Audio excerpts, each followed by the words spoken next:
Hürmetli vatandaşlarımızı devamlaştırıyoruz. Mavzumunda Amerika Qo'shma Shtatlarining prezidenti Trump Jungo Kompartiyasini patparaq qilib etdi. Mavzuli xabar 1-oyning 27-kuni Vanvitor betida e'lon qilindi. Xabar mundaq boshlandi. Suratli xabarning ostidagi kichik mavzu mundaq. Amerika Qo'shma Shtatlarining prezidenti Trump Tayvanning prezidenti Tsai Ing-wen bilan telefonda so'zlashib, bir jungo siyosatini umumyuzlik tekshiradigan niyati borligini jakarladi. Kishilar yep-yangi qattiq qo'llaning ovozini angladi. Bu Amerika erkiletib, ko'ndirib qo'ygan kompartiya va shu kompartiyaning qo'rqadigan kunlarning oxirlashganligidan darak.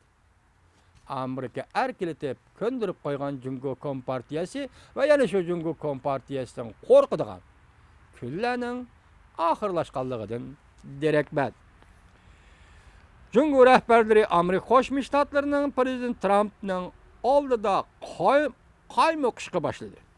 Amdila prezident Trump TPP'dan chekinib chiqqanligi uchun gula qaqalari ochilib ketgan Jungo orqadilla buruqtum bo'lg'idek zarbi edi.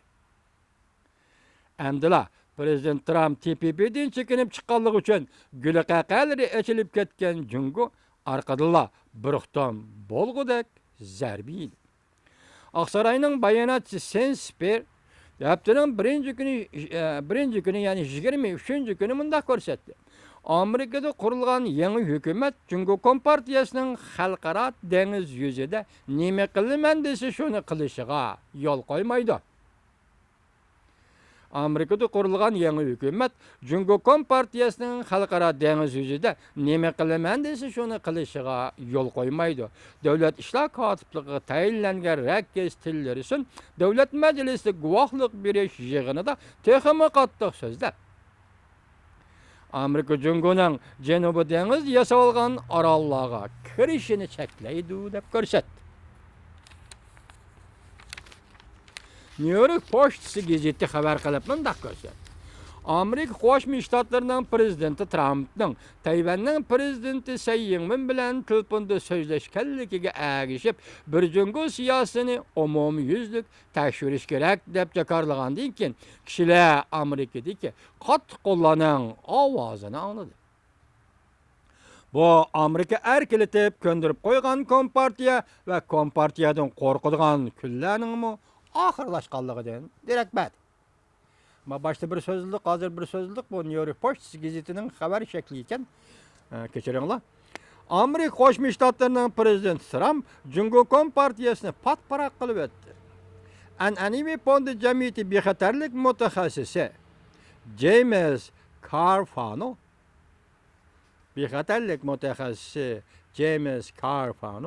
New York Post gazetiga mundaq ko'rsatdi. Ular rastilla haqiqatan nima qilarini bilmayotdi. Ya'ni jungoliklar. Ular rastilla haqiqatan nima qilarini bilmayotdi. Prezident Trumpga nima deb javob qaytarishni bilmayotdi. Ular ya'ni Jungo Kompartiyasi hozir harbiy jihatda, iqtisodiy jihatda degidek o'zlariga xiris e'lon qilgan bir prezidentga duch keldi. Ular ya'ni Jungo Kompartiyasi hozir harbiy jihatda, iqtisodiy jihatda degidek o'zlariga xiris e'lon qilgan bir prezidentga duch keldi. Ularning buning uchun go'yo tayyorligi yo'qdek qildi. Carafano prezident Trump o'tkinchi hukumat kabinetining tashqi munosabatlar va davlat bexatarligi maslahatchisi bo'lgan edi. Bitta tuniginki gap ekan bu. Tunigilla prezident Trump Amerika Qo'shma Shtatlarining prezidenti Trumpning o'tkinchi hukumatiga ham tashqi ishlar munosabati masalasi, shundaqla ya'ni nima davlat bexatarligi masalasi bo'yicha maslahatchi bo'lgan Carafano apandim yuqoriqidek so'zlayapti. Bu xabar Night Congress so'zlangan yozilgan xabar ekan, diqqat qilinglar vatandosh. Carafano prezident Trump o'tkinchi hukumat kabinetining tashqi munosabatlar va davlat bexatarligi maslahatchisi bo'lgan edi. Carafano New York Post gazetiga mundaq ko'rsatdi. Prezident Trump hukumat a'zolari muqimlashib qasam berib vazifaga o'ltirgandan keyin Jungo masalasi Amerika Qo'shma Shtatlari Davlat Mahkamasining va Amerika Qo'shma Shtatlari Davlat Mudofaa Ministrligining nuqtaliq muhokama temasiga aylanadi. Diqqat vatanish. Karafano New York pochtasi gazetiga mundaq ko'rsatdi. Prezident Trump hukumat a'zolari muqimlashib, qasam berib vazifaga o'ltirgandan keyin Jungo masalasi Amerika Qo'shma Shtatlari Davlat Mahkamasining va Amerika Qo'shma Shtatlari Davlat Mudofaa Ministrligining nuqtaliq muhokama temasiga aylandi. Amerika Qo'shma Shtatlarining yangi tayinlangan davlat ishlar kotibi Tillerson va davlat ishlar kotibi Tillerson va Davlat Mudofaa Ministri James Mattis shundaqla Oq saroy amaldori Bannon qatorliqlar aldirash bo'lib ketadi. Diqqat vatanish. Amerika Qo'shma Shtatlari Davlat Mudofaa Ministrligining nuqtaliq muhokama temasiga aylandi Jungo masalasi. Amerika Qo'shma Shtatlarining yangi tayinlangan davlat ishlar kotibi Rex Tillerson va Davlat Mudofaa Ministrining ministri James Mattis shundaqla Oq saroy amaldori Bannon qatorliqlar aldirash bo'lib ketadi. Turan apandim, hozir chaqchaq emas juma qaraganda ishlar. Ularning hammasi Jungo qattiq qo'l muomala qiladigan kishilardir. Amerika Qo'shma Shtatlari Davlat Mudofaa Ministrining ministri James Mattis kelar oyda Yaponiya va Koreyani ziyorat qilib, Amerikaning Tinch okean sheriklari, ittifoqdosh davlatlari bilan harbiy strategik ishlarni moslashtirishni boshlaydi. Harbiy ishlarni Koreya, Yaponiya bilan moslashtirishni boshlaydi. New York pochtasiga xabar qilib mundaq ko'rsatdi. Hozir sobiq prezident Obamaning Osiyoga qaytib kelish strategiyasini haqiqiy o'ynaydigan vaqtdir. Deydi, hozir sobiq prezident Obamaning Osiyoga qaytib kelish strategiyasini haqiqiy o'ynaydigan vaqtidir. Bunun buran bu strategik siyosat nəhayət ulug' bir şuarning saviyasida to'xtab qolgan amaliy narsaga aylangan.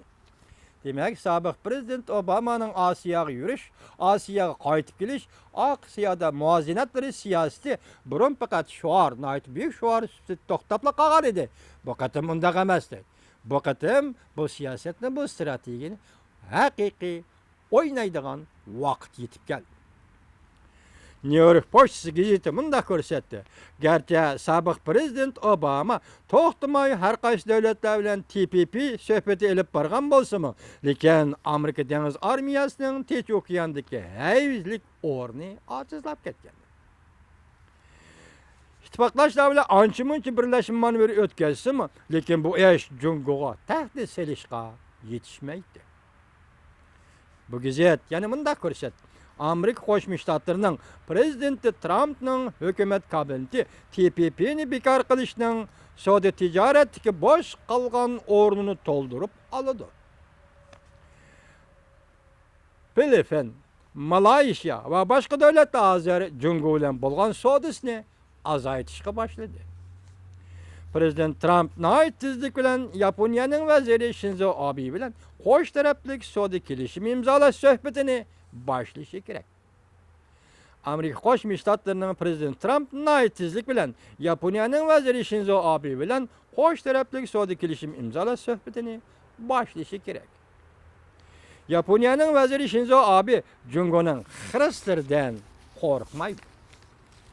Tokyo bilan tuzilgan kelishim prezident Trumpning Tinch okeandagi boshqa sherik davlatlari bilan kelishim imzolashga yordami bo'ladi.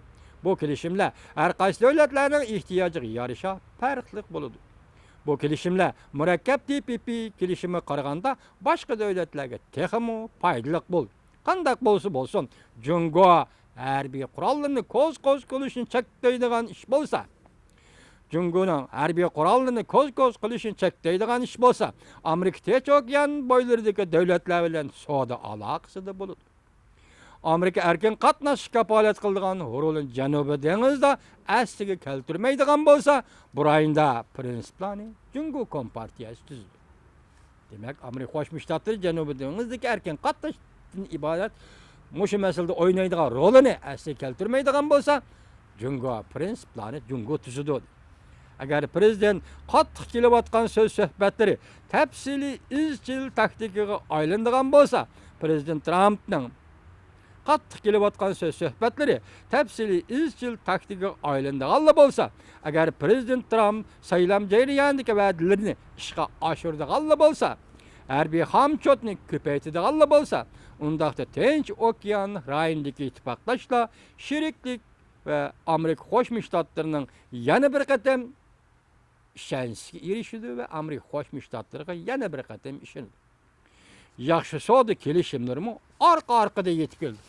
Demak, bu New York Pochtasi gazetining maqolasi ki, vatandoshlarim, har bir jumlani ayrim-ayrim tadqiq qilsanglar bo'ladi.